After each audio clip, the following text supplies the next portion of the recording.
Hello everyone and welcome back to Desktop Dungeons. So as I said previously, before we do anything else, we're just going to quickly do this quest, Venture Cave, earn Unstoppable, so kill all dungeon monsters that are level 8 or higher without petrifying them. Basically it's to upgrade the bank, and I just want to do that now so that we don't run into like annoying gold cap issues anytime soon. So yeah, let's do that. And we've seen most of these things. We haven't used gnomes yet, so let's do that. And I'll probably be playing a gnome wizard soon. But for now, I figure we might as well play a gnome thief, since we haven't seen gnomes and we haven't actually seen the thief use its potion ability. So let's do that. So the thief's potion ability again is that your potions restore both health and mana every time you take one. If it's a mana potion, it'll be less health and so on, but still, it's a very nice little bonus. So let's start exploring. Not sure why I started attacking there, since there's nothing you can do against that monster. Oh, awesome. Early let me see that's a scout at things. As I'm sure I've covered before, the glyph targets useful stuff first, randomly and not 100% of the time, but still. Like we got an Endoswell here, we have our fireball right here. So when you find one early, it's always a good idea to use it a couple of times. No, see, we have biceps down there. Okay, that's a good start. Not sure whether or not I can. Not sure whether or not I can actually fight anything yet. Actually, this guy almost certainly. No, wait, I'll need Fireball for that. Well, in any case, I can start stacking resistances. Maybe I could have beaten him with Pissorf, but I might as well.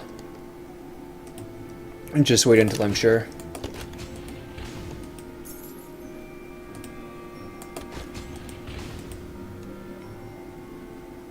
So there's really not that much to this quest, just make sure you have enough resources left over to kill all the hardest monsters. It's kind of like planning for a boss, except that you're also planning ahead.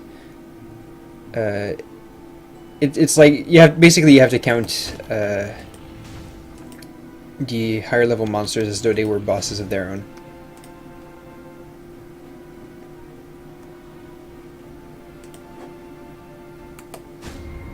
There we go, level up.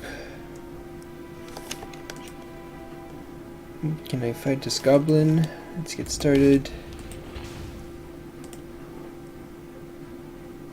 No, still not. Goblins always have a bit more damage than I expect them to.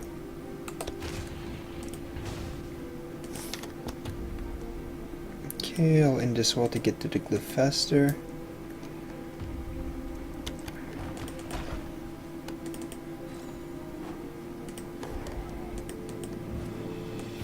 Toss. Okay.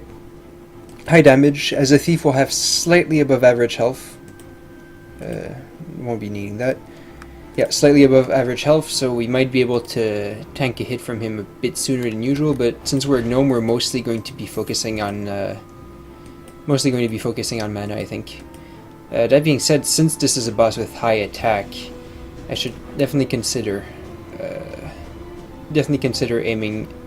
getting this troll heart. Let's see what's in that shop down there, and if it's not something like a fine sword, which I'll prefer, we can grab the troll heart instead.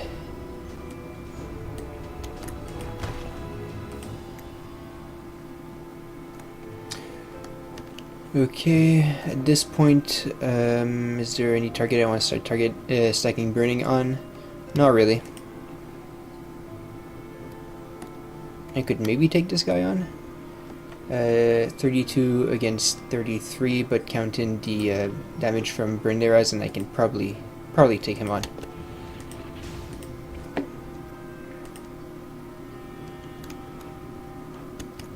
And let's just get started on Pendant of Mana. Oh, actually, yes, I do want that. Definitely want that. So I'm going. Here's the thing about mana potions and mana thresholds. when you're at your regular max of 13 mana, mana potions restore 5, and then at 15 they start restoring 6 because they restore. Why isn't it? Okay, there we go. They restore 40% of your total mana, which means that as a gnome, having that many more efficient mana potions is definitely going to be worth it. I'm most likely going to have enough money to buy both the Troll Heart and the Mana Pendant, and the Troll Heart is more useful early, so I'll go ahead and convert. I'll convert Pissed Orb since we're not going to be building base damage at all, and we have Endless Wall for clearing walls, so that's good. Alright, let's get started on actually fighting this guy.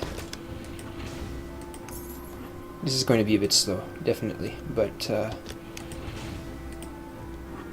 since we want unstoppable, we want leveling that's as sufficient as possible, and that means leaving more leaving more lower level monsters on the board is always a good thing.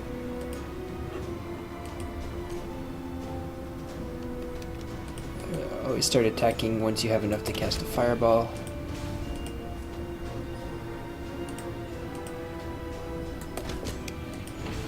It's a bit tight.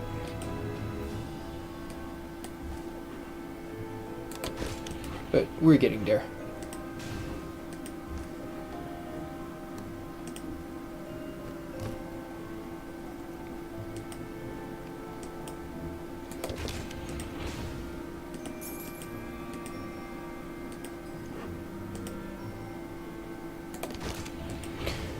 Slowly but surely.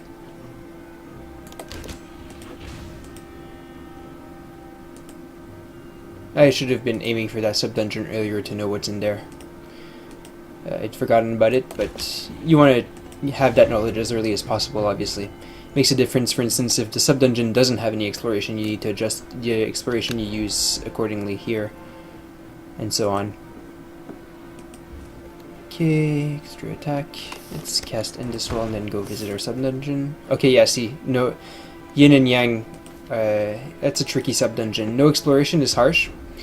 If you can kill those two, you get two small swords that small slot swords that each can be used for death protection, and each have three base damage. So that's really good. It's just sometimes it's not worth it because you absolutely have to land killing blows that are consecutive against these two. So if you kill one and then don't immediately kill the other with your next attack, they both revive, and that's a huge waste of resources, obviously. So level 3, who do I aim for next? Do I try these level 5 zombies? Maybe. Let's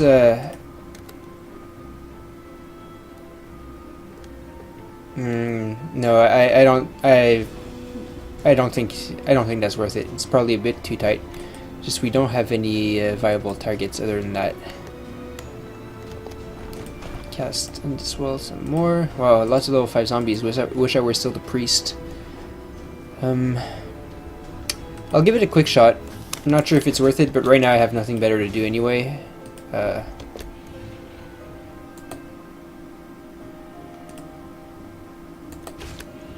Ooh, really close.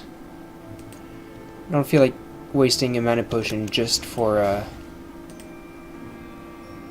oh, so close. Actually, yeah, there we go. Okay, so that worked. I must have been miscalculating there. Cast Biceps. What about this guy? If I cast a couple of burning on him, then I'll be able to take him down.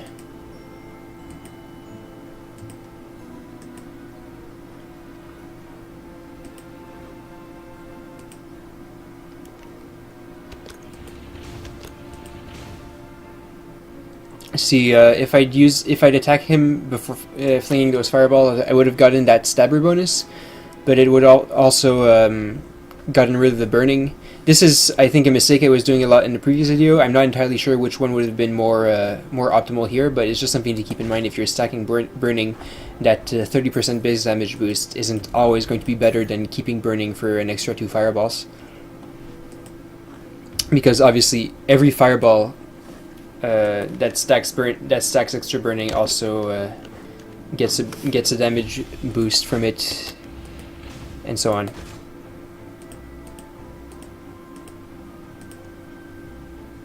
Pendant of health probably won't really be necessary.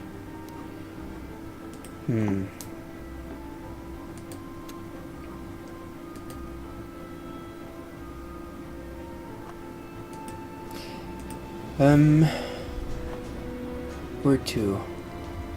Oh, level 5 zombie or just level 6 meat man? Let's aim for the level 6 meat man.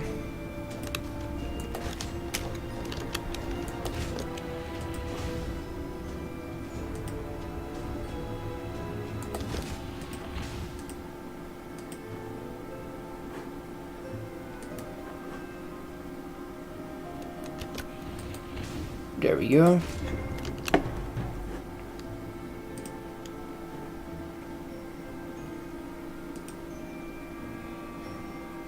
These warlocks.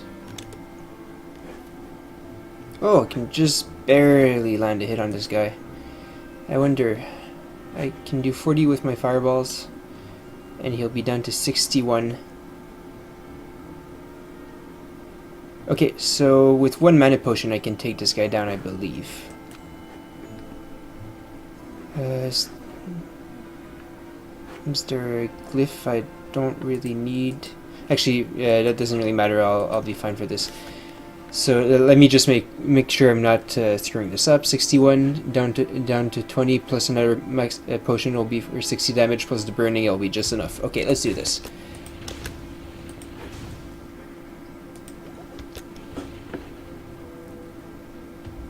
Okay, 23. That means I want to look at potential level 9s I could kill. Obviously I can't quite take a hit from this guy because that would have been too easy. I could take a hit from this guy, but I would probably have a much better chance of actually killing this guy on a level up kill if I... Actually, now would be a good time for the pendant mana, I think. I'll discard in this wall since I haven't been using it much in a while, and my boss's magic resists attack anyway. Okay. So, can't do anything about this guy, about those guys, but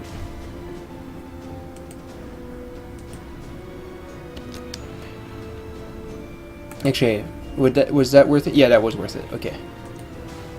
2 mana for an extra 20 damage. He regenerates 8 per square. It's all good.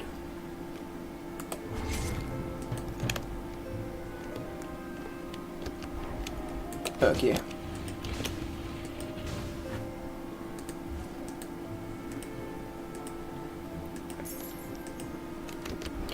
Precast biceps again, so I don't forget.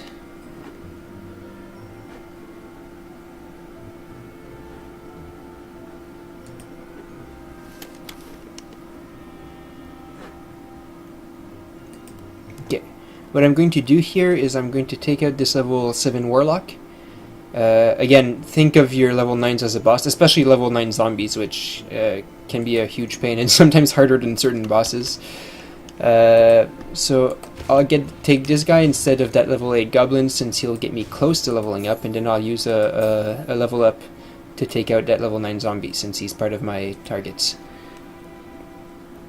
Okay, so precast biceps. Don't know if I need to precast it, but whatever. Okay, stab, attack, attack. 2 extra squares for an extra fireball. I level up on this guy. When you can, choose to level up on first strikers, because if you need to level up later with lower health and they kill you, then it's just something to keep in mind. First strikers don't make as good popcorn, so prioritize them if you can afford it. And yeah, attack in 2 hits. Okay, so both of our level 9s are done, if I remember correctly. We're almost out of exploration, so that's not so good. Thankfully, our let me see here is going to allow us to have just a bit more. And now would be a great time to have a look at this guy, I think.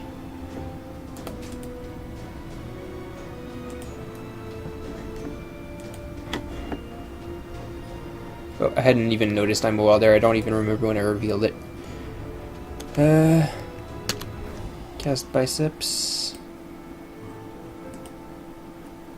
And I have exactly 2 squares left of direct exploration, as opposed to let me see exploration.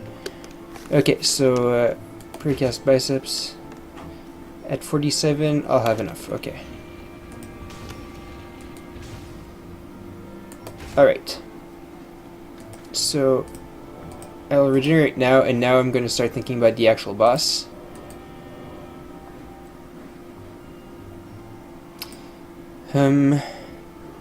Yeah, see, given my poor exploration this time, that's a shame. I can't quite tank a high. I mean, I could if I went and bought this health pendant, and I do have enough. Whether that's worth it or not, it's an interesting question. I won't really bother. I'll just start with fireballs. But it would, given the situation, it would almost certainly be more efficient to buy that health pendant. But that'll be fine. I'll instead use my health to start actually attacking this guy. Since I'm not going to be revealing any more black space, there's only 1 tile. Like he's already down there, and I have to take him out anyway. So at least my health didn't go to waste. Oh, cast biceps here, and I'll get started on the potions. Could I get an extra level up? I don't know. Let's focus on our potions instead. I'll almost certainly be able to have another level up after I kill this boss. And so now we get started on the fireballs.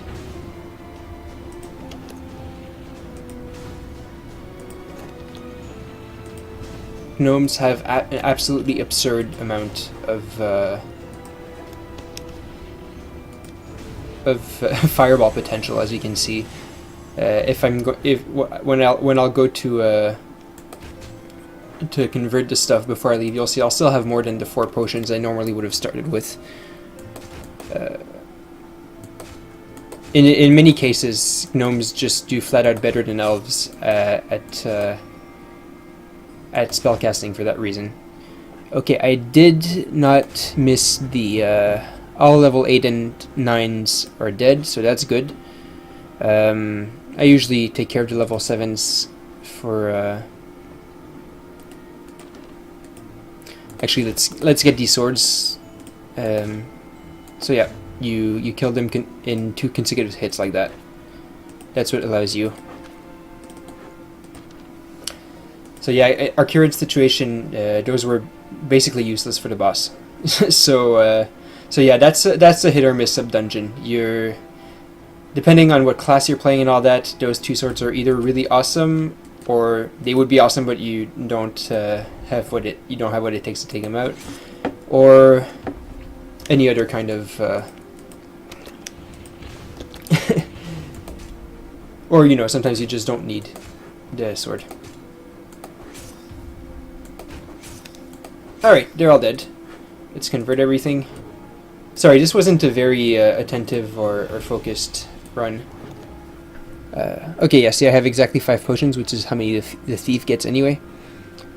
So yeah, Gnome Thief. I didn't make a particular use of my thief talents, since that I don't recall whether or not the health from mana potions came in play at all. Yeah, this wasn't all that interesting run, but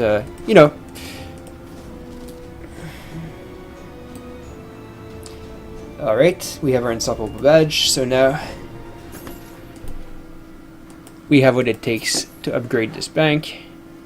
And okay, apparently we don't actually have to pay anything to upgrade it. We can store up to 4,000, so we'll be able to upgrade 2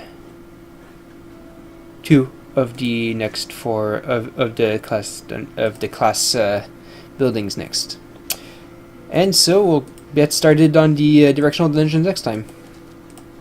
In the meantime, I actually haven't unlock the Soul Orb and Viper Ward, because I figured they wouldn't really do me much good in the shop pool for this particular dungeon. But since we'll probably start encountering poisonous and mana burning elements in the next dungeons, I'll have them for the next one.